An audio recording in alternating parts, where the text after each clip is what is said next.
Greetings, Corpse Clubbers, and welcome to another episode of Corpse Club, the official podcast for DailyDead.com. My name is Heather Wixson, and I am one of your co-hosts. And for this week's episode, I am beyond honored to be joined by none other than David Arquette for this week's episode. David, this as a horror fan and as a wrestling fan, this is a real pleasure for me. So thank you so much for taking time.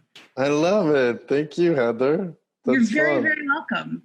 So it's funny because I actually had a chance to speak with you at Sundance shortly after the infamous GCW show. And I think my first thing is I walked in and I was like, oh my God, are you okay? Because I've been to CZW shows before. I've seen death matches before, and I have never been so terrified for anybody in my life than I was for you that night. And so I'm so glad that you're okay. Yeah, thank you. I was terrified too. It was I was in over my head. And, it's what it is. I'm not sure I'm glad it happened, but it makes for exciting film. Yeah, we'll definitely talk about that. But I'm curious, because I'm somebody who sort of restarted my life at 30 and started pursuing writing and things like that. And what really touched me about this is, first of all, I guess I live in this bubble where you're David Arquette from the Scream movies and you're the WCW champion. And I'm a big fan of Ready to Rumble and The Tripper and things like that. So I didn't realize sort of this perception of you outside of my bubble. And so diving into the documentary, initially I was really sad because I was like, wait, this is how people see David Arquette? Like that kind of made me sad and pissed me off a little bit. But what I love about this is that really it's so great to see you getting to reclaim your legacy in wrestling because it clearly meant a lot to you. And I'm curious, what was the moment when you realized like, okay, I want to change this? Because you didn't have to do this. Like you could have just gone on and just lived your life, and yet you took some really, really big risks to do this. Well, thank you. I had 2 stents put in my heart, and when I was coming out, when I was going into it, I was just thinking about my life, and my kids love me, my wife loves me, I love my friends, and I've done some things in my career I'm proud of. I guess that's a life. You know what I mean? And then I was thinking, but that wrestling, I wish the wrestling thing wasn't how it was. So it was like something I really thought about. And then when I came out, I mentioned it to my wife, and she was like, she didn't know what to do with me. She still doesn't. But she was like, I told her that I wanted to do something, pursue it. So I went to Bryn Mooser at XTR, who's really great. And he was the first one to sort of jump on board and believe that I could make an interesting documentary. Now, the way it's sort of all set up in the film, a lot of that is, I've learned that it's a lot of my own impression. It was my own impression of myself. It was my own self beating myself up. It was my own sort of, I was telling myself a story that I was believing. And it took this whole experience of this film to kind of wake me up to having more self-confidence, believing in myself, not beating myself up anymore. Yeah, no, absolutely. And I think what's interesting too is you're David Arquette, you're an actor, you're in Hollywood, there's a ton of wrestlers out here and things like that. And you could have, I don't want to say the easy way, but there is a different path you could have taken to do this. And I really love that you didn't do that you went to smaller schools. You went to Mexico. And by the way, I'm completely obsessed with street lucha now. Oh my gosh, the best. I didn't even know that was a thing. I know. These guys, they're huge lucha performers, and they've just been doing it since they were kids. So they still do it as a bonding thing to raise a little money. But then at night, they're at the biggest stadium in Tijuana doing huge lucha shows. So it was really humbling to see how sort of their ego wasn't involved and that they were just, real wrestlers. But I did want to come back, and I did want to learn how to do it. I did want to pay my dues. I wanted to do it the right way.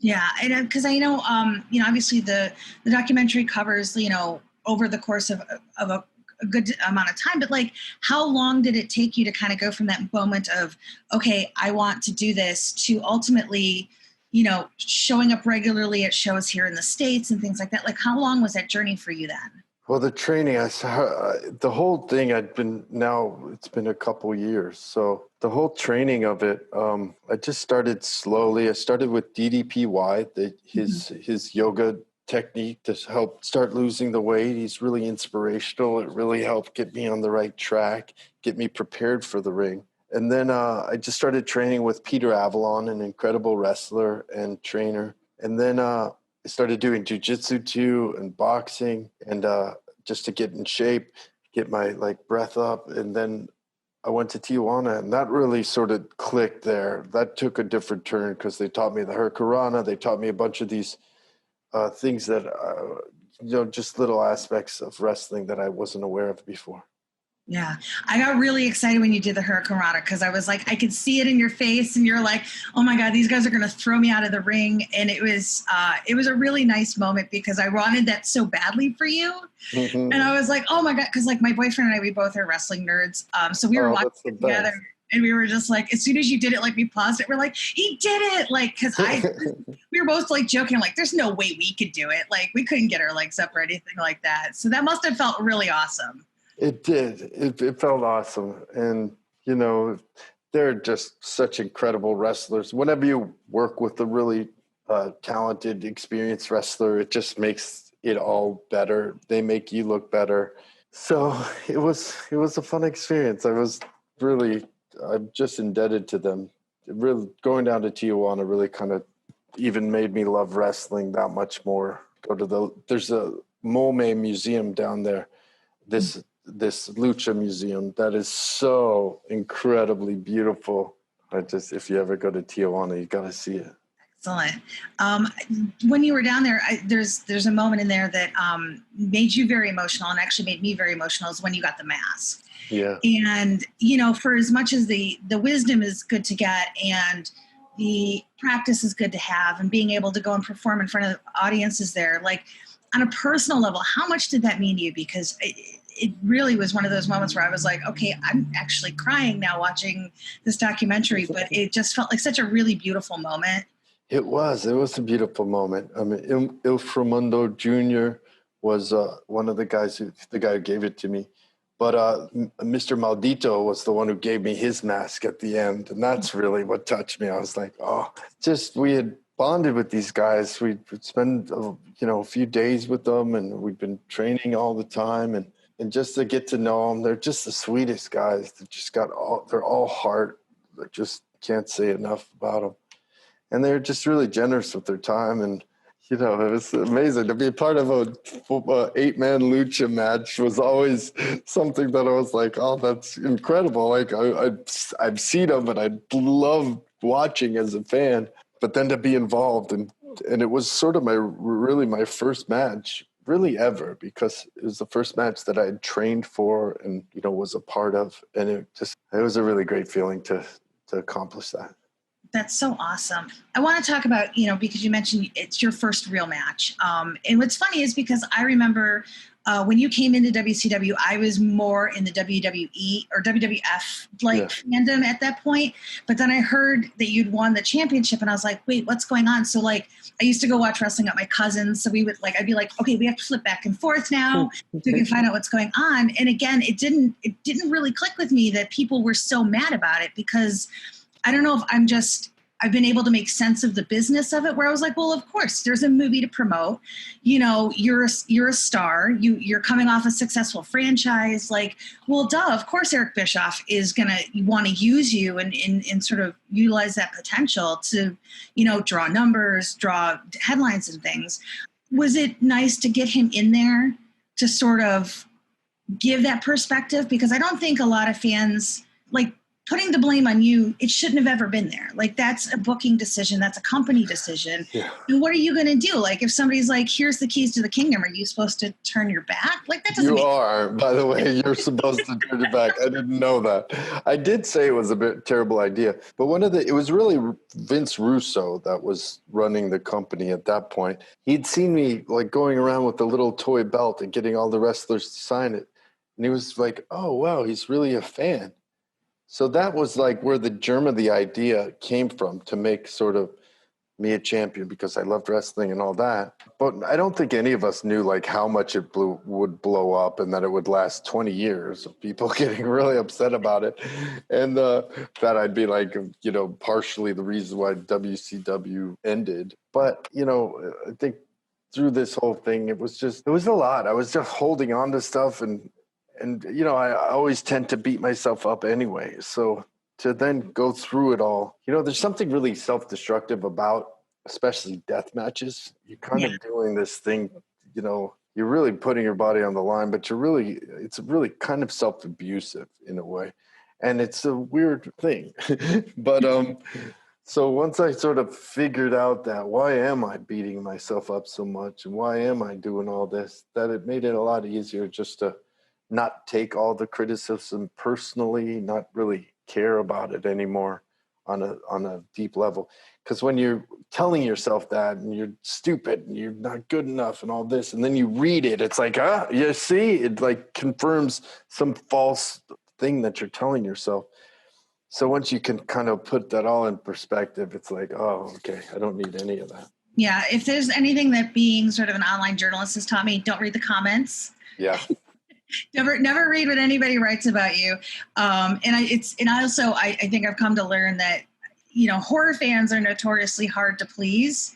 I think wrestling fans are even harder sometimes. Yeah. You know, so it's one of those things where you've now worked in like two industries where people are really scrutinizing things that you do, but you've weathered it. You're still here, and I think that's a testament. Thank you. Yeah, that's the big thing. You just can't give up. You have to keep fighting. Yeah, no, absolutely. Speaking of, you know, your WCW days, and I am a big fan of Ready to Rumble. And I want to ask, because I'm just a geek about these things, how cool was it to work with Martin Landau? Because, oh my God, that's amazing. Yeah, it really was cool. He was great. I mean, he's just such a pro, such a great actor. Whenever I work with those actors, it's a lot like wrestling. You kind of like seniority. I mean, if you're from the right school of acting or wrestling, but you really respect seniority. So if you have a moment alone, you can ask them certain questions, you know, about, you know, their work. Or, you know, I said like, oh, you just worked with my sister Patricia on Ed Wood and all that. And it was just fun. I mean, those kind of legends, you only come across once in a while. It's really fun to work with them. That's awesome. I don't know if I would have been able to keep a straight face. Like when he was like, Sal Bandini, want to wrestle? Like I probably would have lost it. I know. It was so fun. We were having such a fun time on that set. Scott Conn I'd known for years and we were really good buddies. Then Oliver Platt. And we just end up joking all the time and ordering lunch from like some Korean restaurant because Oliver was like a food connoisseur. It was really funny. That's awesome. Getting back into where you're at these days, how easy was it? Like, so you're going through this and you're training and you're prepping yourself. How easy was it then to start getting into bookings? Because I know, like, you know, it's a hustle out there. And I think for a lot of wrestlers, especially those that are still working, you know, the independent circuits, like, you almost have to have like a presence online before people will even consider like your talent in the ring, which is kind of crazy to me. Was it easy to kind of get people to take you seriously during that time when you were going around the country working different shows? Like I remember you worked a couple shows like the WrestleMania weekend a few years ago. You know, I mean, was that an uphill climb for you? It made it easier that I was tag teaming with RJ City. Nice. And that like always helps when you have someone who's, you know, been around and been wrestling for a long time. But there also was a novelty factor of me coming back. You know, for a lot of the first things, I didn't even get paid. I was just doing it sort of for the movie and all that. So that made it easier to get booked. But then one of the wrestlers was like, no, you can't ever wrestle for free because that ruins the business. You have to. So then I started taking a little thing. But no, it wasn't too hard. I mean, I guess there have been a lot of, you know, things that for as, you know, whatever, as about the past WCW stuff definitely made it easier for me to get booked than somebody who's just starting out or whatever. But a lot of the time, if you go to a really prestigious kind of wrestling school, like I trained with Peter Avalon, who was connected to Championship Wrestling from Hollywood, which then made my first match at Championship Wrestling from Hollywood happen. So it's sort of like you kind of, it's a little bit of a system where you get into a school and you train with them, and they can kind of open the doors to their particular shows once you like work your way up. But there's a lot of dues to be paid. There's a lot of stuff. But I liked, at one of the bar wrestling shows, I helped them put together some of the ring, and you do these little things along the way where you get to sort of learn different aspects of the business. That's awesome. At the Championship Wrestling from Hollywood event, we were like talking to the producers before. It was a big room of all the producers and wrestlers and stuff, and they were like, "Do you want us to announce you as former WCW champion?" And I was like, "Well, I was," and the whole room like busted out laughing. I was like, "Oh, good." Yeah. So, if nothing else, they can never take that away from you. Like that's true. It is a true thing.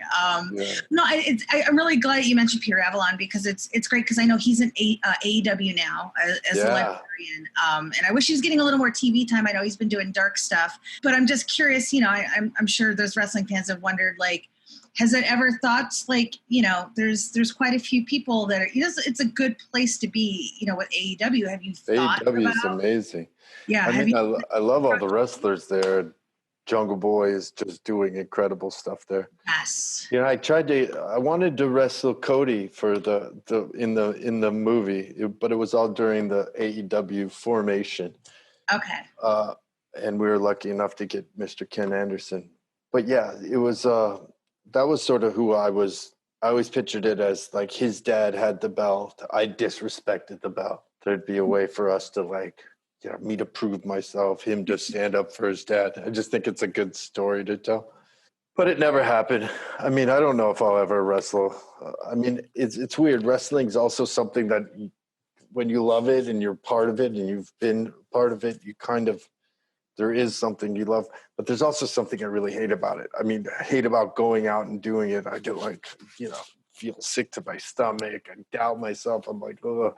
It's really kind of plays a lot of games with your head, and it's incredibly painful too. So, I used to say, if your neck's really hurting bad, before you wrestle, don't worry, because your back's going to hurt way worse after you pass one injury on. It's like, oh, and your back, and now your finger's dislocated. So then that just hurts for the next few weeks. It's just a never ending thing. It's so insane what they do all the time. Well, I'm not, saying anything, but Cody's doing an open challenge these days. So if you're ever feeling up to it, I think it'd be pretty awesome. I know. To be back over at TNT again. What do I do? I have to tweet him, say, I'll challenge you, Cody. Is that I think that's the thing we should do. I think that's a thing we should set up. If you're feeling ready, I think we should make that happen. Oh man, I don't know. That would be pretty cool. I did approach some of them, but they're still. I think they're still in the camp of oh, okay, buddy. Yeah. But hopefully, after they see the documentary, that'll change. Yeah. I wanted to ask, because you mentioned Jungle Boy, and for me, it's been really amazing to see his career blossom the way that it has. And I thought it was really fantastic that you got to wrestle that match with him right before he went into AEW. I know this journey has meant a lot to you in a personal way, but how, was that just sort of the crux of being able to sort of fulfill something, fulfill this destiny in a way, to be able to wrestle him, sort of send him off to kind of the quote unquote big times now? Wow.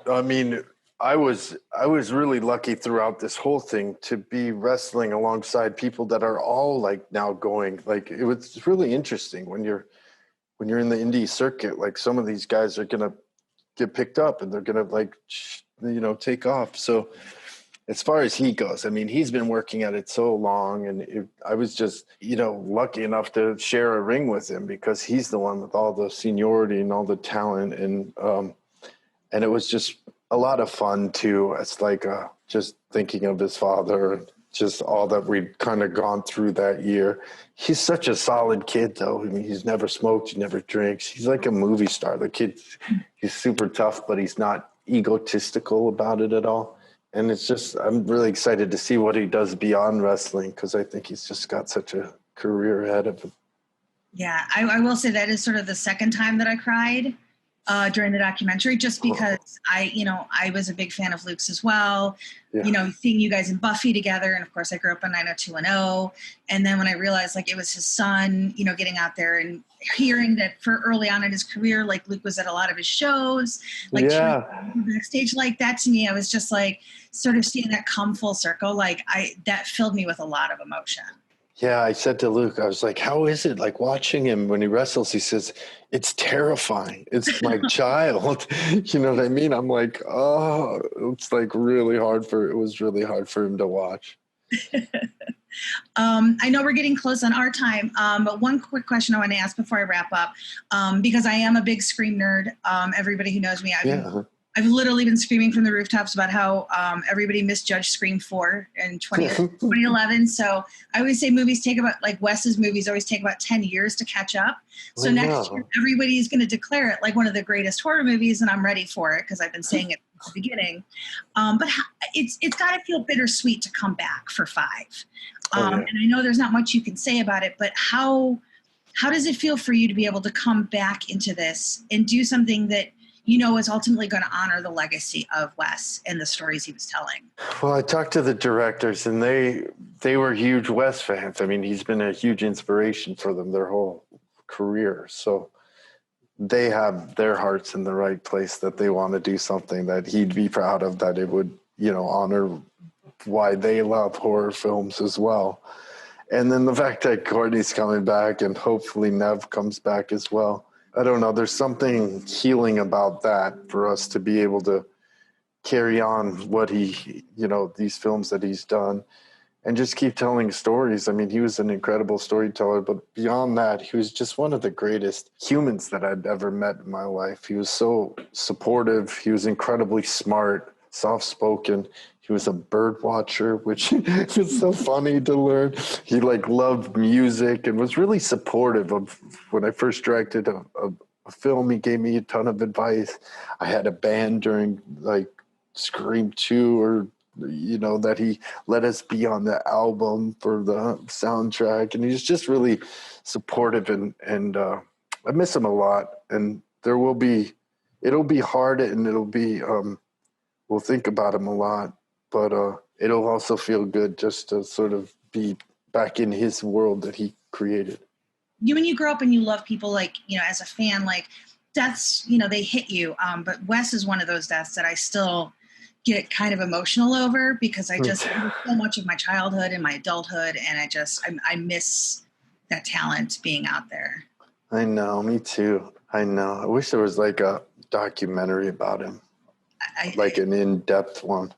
Because it's just he had such a interesting career. And for such a guy who scared people for a living on the highest level, he was the sweetest person. It was so funny. And I tend to see a lot of the legend of there's something called the Masters of Horror, a dinner that's had once in a while.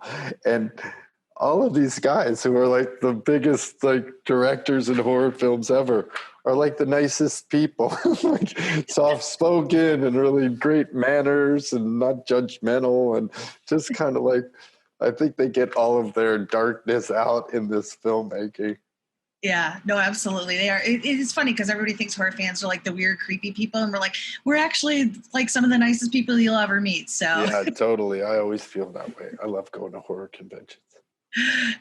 Yeah, I do too. And I miss that we're not being able to do that this year. It's been a big bummer. Yeah. But I know we're super close on time for when you have to be out. But I wanted to ask, obviously, this is a really personal project for you.